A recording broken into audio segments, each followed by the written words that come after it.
kwashazi. Ngisho ubuze enganeni mawungazi kwashazi, awubuzi kuphi kwamamshazi cha.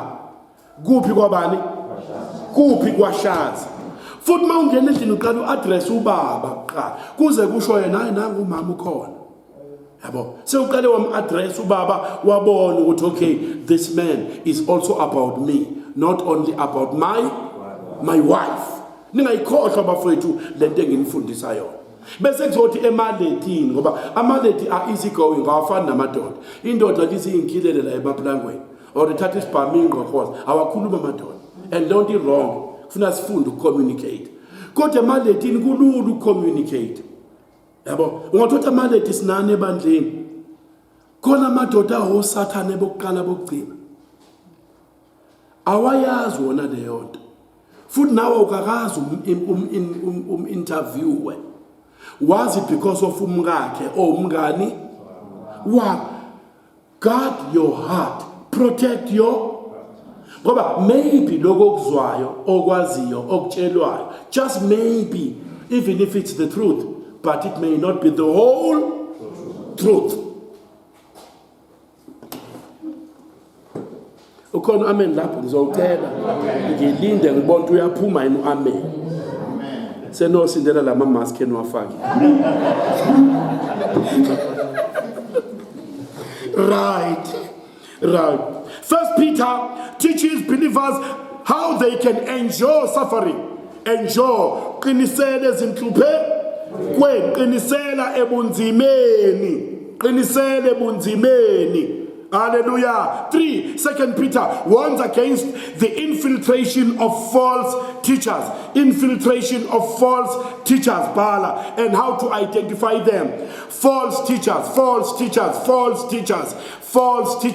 Umuntu ofundisa into engekho, bakhaning, ba magagu, mabebeka nje, uvela uthi ayayithatha inkosi yalo brother, yabo? 4. 1 John, keep book on how to have a biblically based assurance of salvation. Yiba nesiqiniseko sokukholwa esinikezweni phela, singanciki emaphusheni. Nasencwadini ukhona umnyusisi eMaritzburg, unenqwaba yamakhasethe omama abake bashona babuye bavuka, nabake bayisihogweni uNkulunkulu ababuyisa. Same mama wathi yena akabhorekele eBhayibhelini.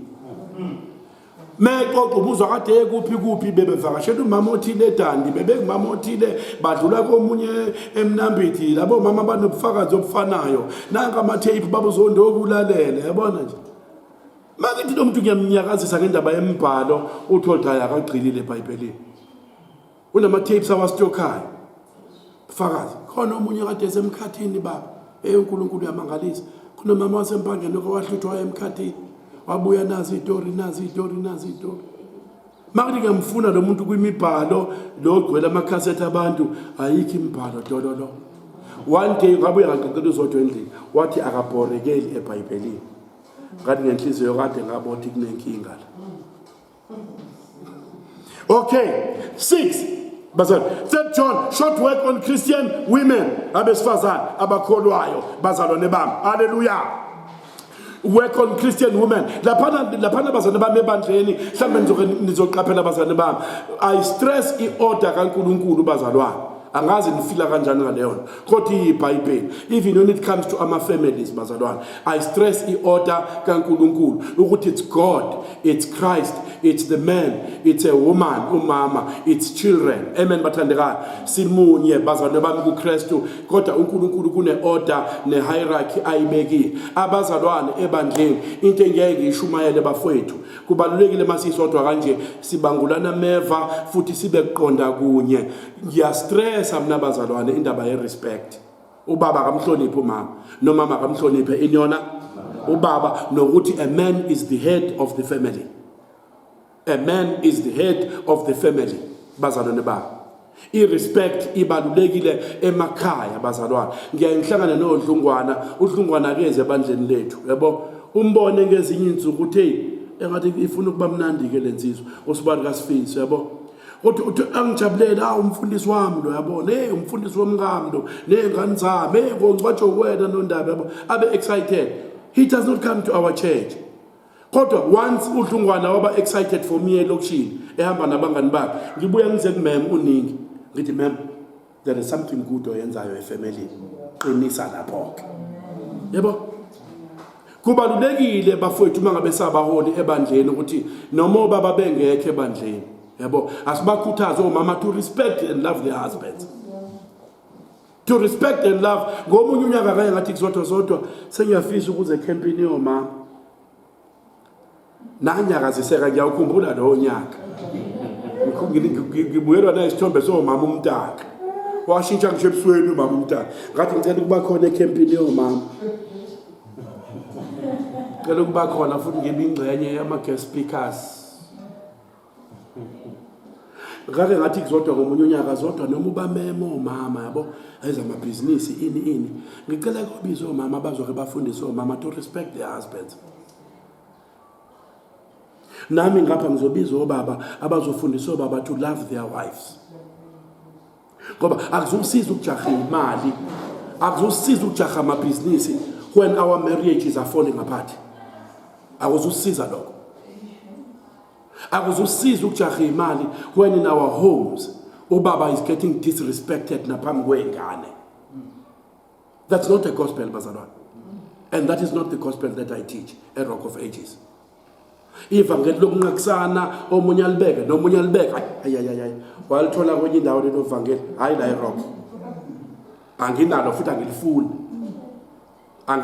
angilifuni bazalwane yabo. We teach ukuthi umama uyamhlonipha ubaba ekhaya, ubaba uyamhlonipha umama ekhaya, and the order kaNkulunkulu uNkulunkulu umbekile not ngokweposition isikhundla ukuthi ubaba abe inhloko yasekhaya. Whether umama uhola imali itshele imali, whether ubaba unemployed, whether kwenzekani bazalwane, i-order le kaNkulunkulu. Uma singayifundisi le order siyigcizelele, imishado yabazalwane is gonna fall apart. Bekhuluma ngani ngelimi, is gonna fall apart. Bazalwane bamuthi you teach abomama ekhaya. Uyazi kunobaba wakwathi kumina wakwafica amadoda ebhizi ebiya kwakhe. Dumimshini ngibiwe imgodi kuyabiwa naka ama-overall insizwa zigqoka ama-overall inkontrakt ethi akazi lutho. Umama uvele wabhonasa nje wayifonela inkontrakt sekunjalo sohlangana ekhaya ubaba uyafika kuduma imshini ekhaya. A man came to me to tell me that, and umama uyavutha in the church. But that's a problem. It's a very, very big problem. It's a big problem. What? No. Woman must be seated down. She must sit down. If umama disrespects ubaba at home, come back vele even in the church. Kuyavele bandle. Ukuthi laba uqala ugijinyiswe ekhaya bese gijinyiswe enkonzweni. And we don't teach that gospel la a Rock of Ages. We teach irrespect. Both no baba must respect the wife. Lisho njalo iBhayibheli. And love the wife. Lisho njalo iBhayibheli. Yabo. Kodwa lapha iqophisane ngamazwi akehle umama. Leso speak lifunenge ngisishaye kubaholi benkonzo. Ngoba leyo nto mayiphunyuke la woe unto the church. Emazingeni aphansi. Makuqoshiswana kenze njani umama bazalwane? Akehlele ngezansi umama i-order yeBhayibheli. Menga kayiphasi leyo test umama kanti usese pulpit akasuswe epulpit. Ngoba ukhafula umoya wrong wempi. Menga kayiphasi umama leyo test ngamalengiso yokwehlela ngezansi kanti usese emsamo akabuyiswe kuphi khona emsamo ngoba one day uzogcoba itoyitoyi la inkonzweni.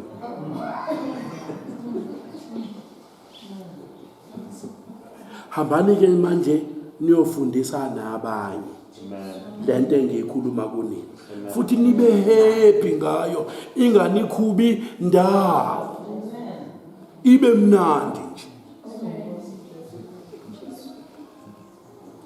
Nganithola 7, Jude warns against false teachers. Oh, teacher bamanga. Hallelujah. Oh, teacher bamanga. Hallelujah. Revelation, my daughter, deals primarily with the second coming of Jesus. And the final act in God's unfolding drama of redemption. The first 3 chapters contain direct words from Jesus to his church, his observations, commendations, and warnings, and relevant to churches in every age. From chapter 4 on, the emphasis is on the future. From chapter 1 to chapter 3, mofungote sambulo kukhulunywa ngamabandla awu7 ngathi bazalwane kukhona imodule esoyenza ethi church history 1, church history 2, church history 3. leyo module indlela structured ngayo soyifunda together with the book of Revelations ngoba lamabandla awu7 amele izikhathi eziwu7 in the body of Christ. Sikhona isikhathi othi mawusibheka ukuthi le era, le season eLaodicean church, le era, le season eyebandla la kuphi khona bazalwane lase Philadelphia. Onke lamabandla awu7 bazalwane, they are pattern ye church history. Amen bathandekayo. Amen, bazalwane. Now, brief biography of each author. Matthew bazalwane bami is also known as Levi, uLevi bazalwane. I don't live on my genius. He was a publican. Ugutu publican in public official. Why in Matthew? Why a tax collector? Hallelujah. He was a tax collector who was chosen by Jesus to be one of the 12 apostles. As a tax collector, Matthew would have been a literate person. That's why I found Matthew well suited to author one of the gospel records. Early church tradition credits Matthew with the authorship of the gospel bearing his name. Naba, the church fathers, Abo Ambrose, Abo Polycarp, zavela sekhamba abapostoli nazo ziyavuma ukuthi le ncwadi yabhalwa uMateyu. B. John Mark, this disciple is given credit by early church as the author of the gospel bearing his name. Mark was the Latin surname given to this young man. Hallelujah. To John Mark, to this young man whose Jewish name was John. Hallelujah. John Mark was cousin to Barnabas. Ivangeli ngoka Marko usuyazi ukuthi libhalo ubani uJohn Mark owayehlobene nobani no Barnabas. He was cousin to Barnabas, and also he was cousin to Barnabas in ministry, and later in years ministered to the apostles Peter and Paul. uJohn Mark uhambile nompostoli Paula nompostoli uPetros bazalwane ba. Mark is not identified as one who walked with Jesus yet his association with the apostles makes him more than qualified to produce a gospel record. uMarko ke bazalwane bamakahambanga noJesu kodwa uhlalile kakhulu nabantu abahambe noJesu, and wahamba kakhulu noPaul. Nekhumbula bazalwane, wahamba kakhulu nompostoli futhi uPeter kakhulu. Kunenkolelo ke kuma Bible scholars ukuthi impilo eningi ngoJesu kungenzeka ukuthi uyizwe ngalaba apostoli boba. B. Look, this man is credited with authoring the third gospel and the book of Acts. Yebo Luke yena ke obhala incwadi ngokuka Luka nencwadi yezenzo zabapostoli. Luke is mentioned 3 times in the New Testament. Ngoba seColossae chapter 4 verse 14, uPhilemon chapter 20, uPhilemon verse 24, uTimotheo wesibili chapter 4 no verse number 11. And from these passages we learn that Luke was a doctor and a fellow worker of Paul who traveled with Paul during the missionary journeys. Luke was an educated man whose attention to historical detail is of great value to us today. Uluka ngeke ngasho bazalwane ukuthi mzwane bhala wayenama Greek in mind and attention to detail. Waye umuntu obhekisisayo uLuka bazalwane. And today bazalwane bami ama details amaningi ngempilo kaJesu siwathole kuLuka. Uyena futhi obhala incwadi yezenzo zabapostoli. Hallelujah. He was a doctor by profession. IBhayibheli limbiza nge physician. John, the son of Zebedee. John, the son of Zebedee, one of the 12 apostles. John was a fisherman, umdobi, and a brother to one of the other 12 apostles, James. He was a brother to James. Apostle John is the author of the 4th gospel. Apostle Johani umbhalo wevangeli lesine, 3 epistles and the Revelation. Nanabo John abancane niyababona nencwadi yani yesambulo. Hallelujah. Sibhalo umuntu oyedwa lezo zincwadi. John was a close personal association of Jesus, being referred to as the disciple whom Jesus loves the most. Abanye bathi John the beloved, wayethandwa kakhulu uJesu. Hallelujah. Uye lo wayelala esifubeni sikabani? Uye lo wayelala esifubeni sika Jesu, Nkosi yami. Amazwi ayisikhombisa. Mama ebheka indodana bheka bani? Akhulunywa kubani lawo mazwi? uJohn. John's writings are of tremendous value to the Christian church and account for a significant portion of the New Testament. Yebo. Imibhalo kaJohani ibe negalelo kakhulu empilweni yebandla bazalwane bami. Futhi ke nje ifundisile kakhulu kwingxenye enkulu ye-New Testament. Imibhalo yakhe iwusizo. John wrote 5 books. Uyabhala lapho. John wrote 5 books. John wrote 5 books. Imaphi lawo ma 5 books? Ivangeli ngokaJohn, 1st, 2nd, 3rd John, nani nesambulo.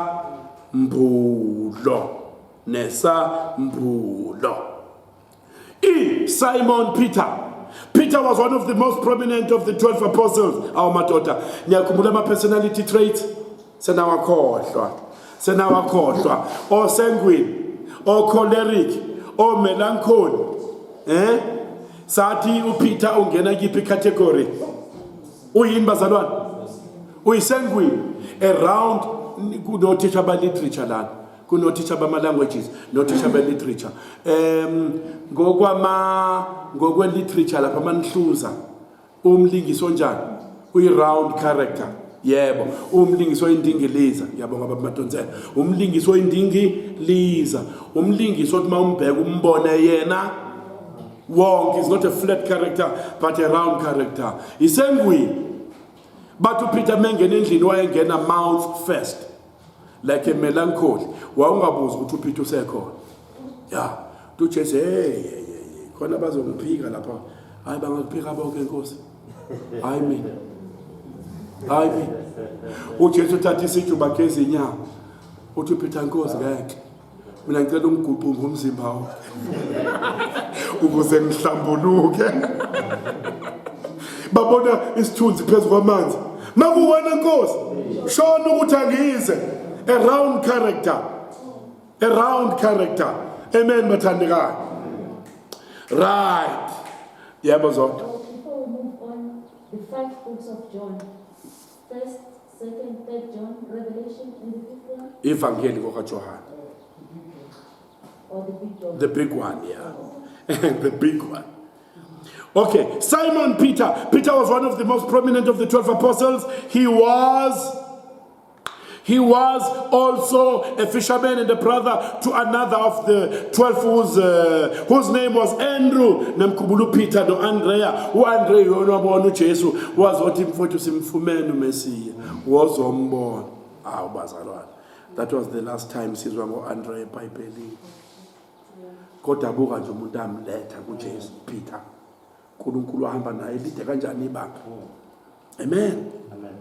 Okay, sithi-ke lana ke bazalwane, Peter was also referred to at times as Simeon, along with Cephas and Simon. Peter was a part of Jesus' inner circle. Peter, James, and John. A circle of leadership or circle of influence. There are many books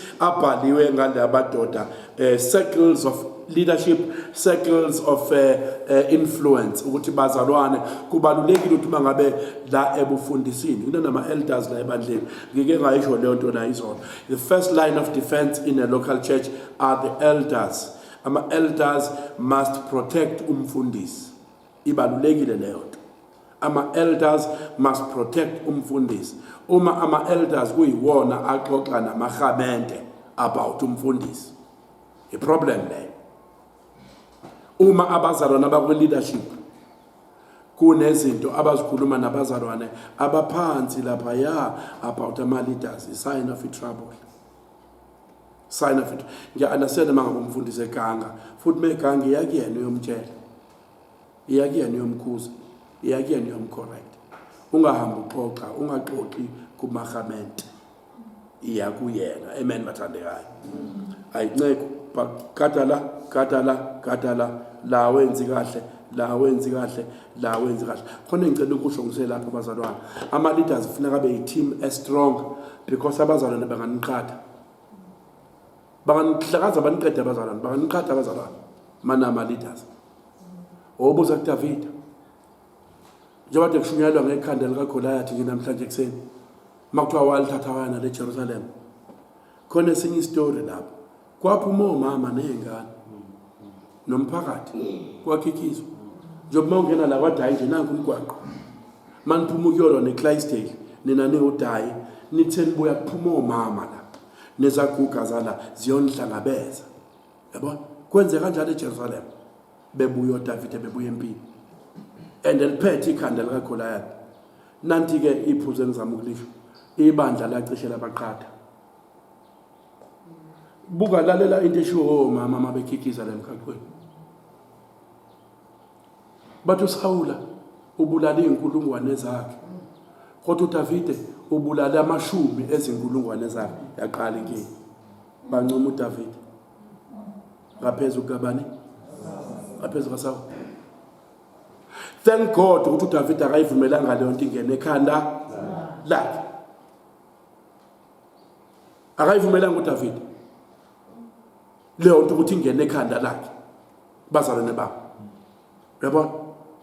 Kwala ngisho empini uma umkhuzo omkhulu wempi uNathani esebulala izitha ngalena and sebetshelwa ukuthi uSawula ufile empini namadodana akhe. Lithi iBhayibheli kwagijima isigijimi siyoxoxela uDavid. Yabona? Masifika isigijimi expected uDavid to celebrate. Kodwa the Bible says uDavid etshelwa ukuthi inkosi uSawula ifile akabange sabuyela endlini. Wabiza wadabula ingubo, wagqoka amasaka, wayohlala ezaleni. Yabona? What our leader has fallen. What the great warrior encomi enemy yakhe. What the great warrior has fallen. Akazange avume uDavid ukugcotshwa kaNkulunkulu kungene ekhanda lakhe agcine se disrespecta ubani? uSawuli. uSawuli khona la akaba umholi khona uNkulunkulu kade ethuthile kuyena. And uDavid knew that. But uDavid akafunanga ukukusebenzisa lokho ukuthi ngiyazi le ndoda ishiye uNkulunkulu. No. Akazange akusebenzise lokho. La kwisithi eJerusalem uDavid was a star. uDavid wayengamkhethula noma inini uSawula methanda. Yabona? But we see uDavid ebalekela ikhehla elalimzonda ukufa lifuna ukumbulala. 3 times uDavid ethola ithuba lokubulala uSawula. One day wazwa hotsha inkemba uDavid wasika ingubo kaSawula to prove ukuthi benginethuba lokukubulala. But I chose not to kill you. And guess what? Ama-supporters of David, how they wanted David to kill Saul. Babekhuluma la in his ears. Ngishelele emgedeni uSawula kwafika ama-supporter David athi mbonile ulele lapha hamba umbulala. Anqabe uDavid wanqaba kwazi ngoba sigcineni esefuthi uSawula wakhala wadazuluka uDavid wahlala ezaleni wahlala emlotheni bazalwane bami ezilela ukushona kukaSawula. As leaders, ilesson esithola lapho ngeke ngifakele la intaba. As leaders, abanye benu bakude embhalweni, abanye benu yabo uphume pulpit bathe washaya sibanibani, yabo washaya sibanibani. Hey uNkulunkulu ukuphathisile, yabo bayancomana phela abazalwane lapha phandle, yabo abanye bakuncome bazibakulimaza. Yabo bakuncome baze bakulimaza. Leli bengibuka la ku Facebook ukuthi lo mfana bazomlimaza uKevin. Uyazi ukuthi today lapha kwi power hour mangabe uKevin engekho izibukeli ziya complain. Zithi bring us Kevin. Banjalo abantu. Even na with local church. Yabo. Kuyisilingo esikhulu kuwena njengomzalwane ukuthi uthandwe abantu kube kune leader in the local church. A test of integrity le.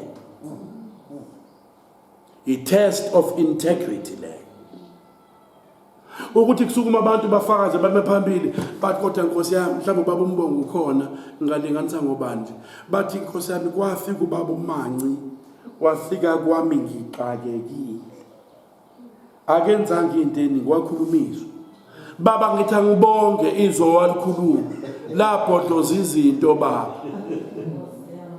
kubiza ukukhula kuManci ukuthi azi but there is a leader la wadai. Kubiza maturity kubani? KuManci. Uma lo muntu ezosukuma la ababonga be innocent abantu bengazi ukuthi bayasilimaza bazalwane. Babonga bona ngenxa yokusithanda, ngenxa yokusihlonipha. Sekukuwena ukuthi lolo dumo ulwenze njani. Mawulifaka ekhanda sokubona ngokuqembula the church. Uhambe nabantu abazokushiya kusasa. Uphenduke uhlanyaze uwedwa futhi. Wabayadayisana benjalo. Amen. But a person who is able to contain that's a sign of maturity, a sign of wisdom. Amen. Njalo David emabemncoma wayedlulisa athi but likhona iqhawe lakwa-Israyeli igama lakho Saul. Emazi kahle uxabene noNkulunkulu. Ngicela ukuveza ngithe lapho ngikhulume ngomunye umfundisi engeze usisho isibongo sakhe ngoba nizocishe nibazi. Lo mfundisi uke wahlaseleka kakhulu emshadweni wakhe. Kakhulu bazalwane. Kakhulu. Half of the church left. Uyazi uthini mase xoxa nama senior leaders ekhuluma nama bishops and apostles. Uthi lo baba bekungiphatha kabuhlungu ukuthi uSoren so usho a junior pastor ku local church. Uthi uSoren so when his wife left him, I was the first one to defend him phambi kwabazalwane. La eThekwini kusho an apostle engeze umusho isibongo sakhe ngoba siyafunda sesikoleni labazalwane. Uthi this man ekhuluma uthi okungiphatha kabuhlungu bonke labantu bathathwe umuntu that I protected. Nobuthakathaka obunje. Uma ngilimala sekuvuka abantu akade bevele be critical of my leadership. Sebethola ithuba to shoot me. They are using my assistant pastor to shoot at me and uyabavumela. Kusho the senior man of God. Uyazi ukuthi ngathi ngake ngayixoxa leyo nto, I think ngathi ngibuye endlini ngamxoxela uZodwa. Ngathi nginomunye umhlangano nabanye abazalwane kaMcDonald's ePine Town. Seziqalile inkinga in that church, lisemlazi. Seziqalile inkinga in that church. Sathi sihlezi nalabazalwane, ngihlezi nomfundisi othile kaMcDonald's ePine Town. Ngibona ngingena abantu abahle kanjani begqoka amasudu ngathi kuphunywe enkonzweni. Yabo ukuthi abanye bahamba namakhosikazi yabo. Sebehlelela amatafula, imhubhe amatafula lapha. KaMcDonald's ePine Town. Kwahlalwa kwabanjwa a serious meeting. It was Sunday afternoon. Babe phuma enkonzweni. They had come to caucus their senior pastor behind his back. The assistant pastor was there. Many years ago, driver, I didn't know what was going on there. Ngangabazi laba bazalwane, kodwa ngabona this junior pastor. I knew him, and he was part of that meeting. Ngafika ngaxoxela uZodwa ngathi yazi konke ngibone yenzeka kaMcDonald's. Uma this senior leader isixoxa this painful experience, I knew where and how it started ngoba part of those caucus meetings ngawabona ka-McDonald's ePinetown, and the senior leader was not even there. Uthi mexoxa uthi okungiphatha kabuhlungu, they followed umuntu that I covered, they followed umuntu that I protected, they don't even know his weakness. Kanti yena uzosebenzisa i-problem yami to divide the church. That is why masifundisa kufuneka sifundise ngathi sizofa kusasa, so that today, so that tomorrow makuqhamuka izinto ezinjalo bazalwane, bakhona abantu who are waiting for the right moment, almost like vultures. I'm sorry ukusebenzisa kanjalo, but there are leaders who are vultures. Ukulibona inqe ukuthi lenze njani uma inqe ibhubesi selibambe i-wildebeest, inyathi laphana endle isifa inyathi, inyonzo zokuqala ezisondela amaqha ngoba they know somebody is about to die and we are about to get a meal. That's exactly what happens in some of our churches. Abantu are waiting for a leader to commit a mistake, then they rise. They are waiting for the leader's problem to elevate themselves. Those are vulture leaders. And I'm teaching you and I'm warning you so that when these things happen tomorrow, Nituzondi spoke about this, Uzondi warned us about this. Amen.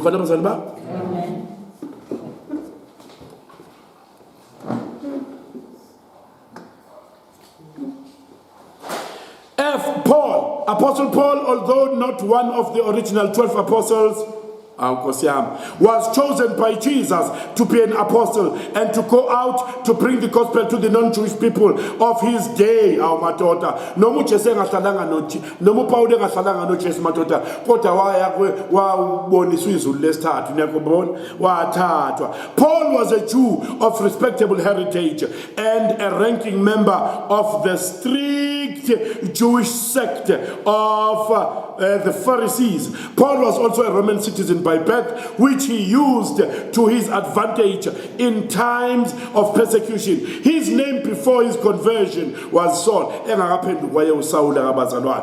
he was well known because he fiercely persecuted the early Christians.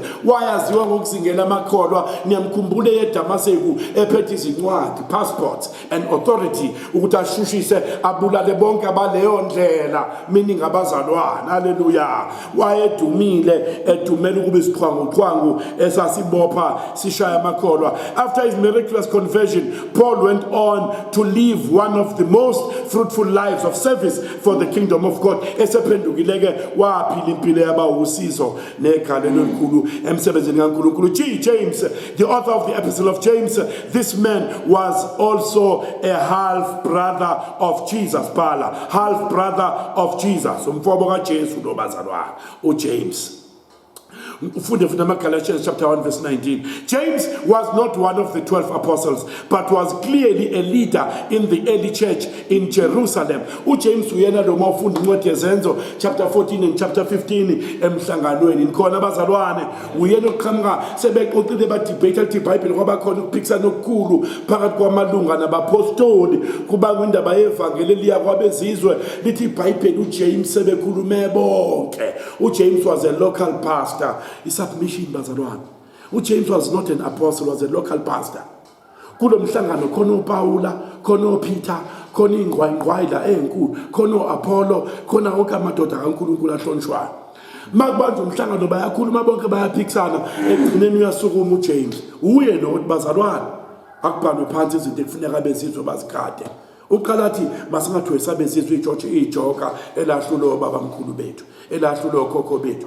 However, let's tell amabandla abezizwe 1 abakade ubufebe, 2 ababhala abakade ukudla okuqumbelene, 3 ababukade inyama enegazi. Yabo zonke lezi zinto zazimkhuba yabantu bezizwe. Uthi uJames asiphume kulezi zinto. Amen mathandekayo. Uzaqhubeka athi uma benze njalo bobe benze kahle. Amen. Bese lithi iBhayibheli lakho lelizwi labalihle kubo bonke abafundi. Amen mathandekayo. That was James for you, the brother of Jesus. An important council in Jerusalem, chaired by James, was responsible for the deciding that it was no longer a requirement to keep the ceremonial aspects of the law of Moses. Acts chapter 12 verse 17, chapter 15 verse 13 and 19, Galatians chapter 2 verse 9. Along with being a member of Jesus' household, James also had the privilege of seeing Jesus after he rose from the dead. Ujakobe, James, waba nenhlanhla naye kulabantu abalinganiselwa ku-500 abayibona inkosi yamakhosi uJesu ivukile, naye waba omunye walabo. Jude, the author of one of the epistles of the only 25 verses, Jude was also the half brother of James and of Jesus. Jude nabo, James, Jude, uJesu, these are brothers. They all have names starting with the letter J. Amen. A name with a happy ending. Jude 1, Galatians 1 verse 19. His name in Greek would be Judas. However, this is not the traitor of Jesus, but the defender of the faith. The likamilithi Jude mawungalisho ngesigreek uJudas. Niyezwa bazalwane? Kodwa hayi lo Judas owadayisa uJesu. Lo Judas defender of the faith, whose epistle speaks out boldly against apostasy of his day. Incithakalo nokuhlubuka uJude ukhulume kakhulu ngako bazalwane bami. Hallelujah. Ngiyathanda ukuthi bekubalulekile ukuthi siqale, but I do not need to keep you long, seeing ukuthi it's Sunday bazalwane. Isikhathi njengamanje ukuyosha u5:10 and I feel ukuthi angazi abazali babona kanjani, kodwa I need to get a fresh mandate from you bazalwane bami ukuthi singaqhubeka yini. Amen. Ngikhululekile futhi for a break. Sibe ne weekend ebusy kakhulu bazalwane. Yesterday the whole day besingekho emakhaya, and right now sengosha u5:10. Bazalwane ngicela ukunibuza mina ngesingane bengicela ukuvala.